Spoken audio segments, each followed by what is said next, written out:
Lord Neil Benjamin Gibson. Since Mr. Ralph Wang won his convention, that name has come up as having put quite a bit of money into his campaign. Really? Yes. He admitted it? He admitted it. Ralph Wang? Yes, he did. He spoke to Love FM and he said he admitted. I didn't know. And there's a video on the Gibson Enterprises website where there is an imaginary news item praising Ralph Wang for winning. Minister-elect. Minister-elect. In terms of, I know the VIP also issued a release today in which they brought up the whole issue of campaign financing and such. Do you have any sort of comment to that? On campaign financing?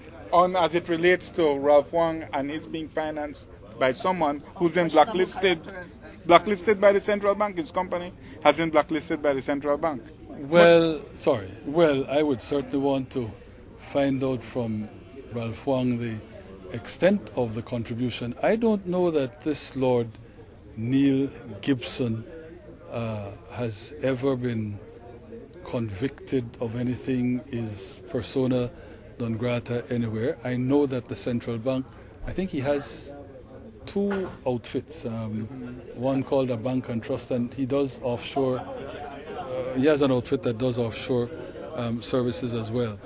There was some little contretemps with the central bank, and they in fact refused to give him a license, but I would imagine that's something that happens fairly often and for various reasons without knowing the details of the dispute.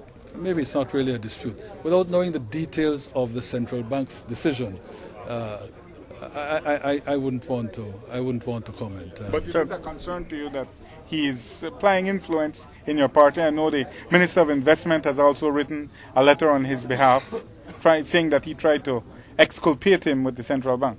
No.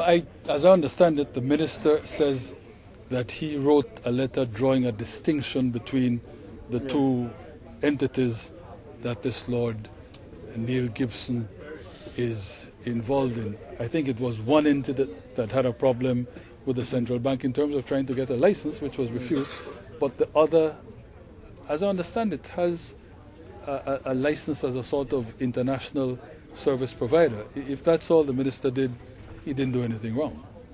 Sir, is Lord Neil B. Gibson a legitimate investor in Belize? Are you aware of any of his investments? I don't know the man. I don't know who he is. I'm telling you that I am aware of the fact that he has a company. I hope I'm not misspeaking. At the time when there was an interest, I think, on his part to buy the Small Farmers Bank of Belize, I was aware that some entity associated with him, in fact, Ralph Wang wanted to buy the bank. No. Or Lord Gibson. Lord Gibson. Okay. Some entity associated with him was in possession of a license and I believe was doing business as an international service provider. That's the extent of my knowledge.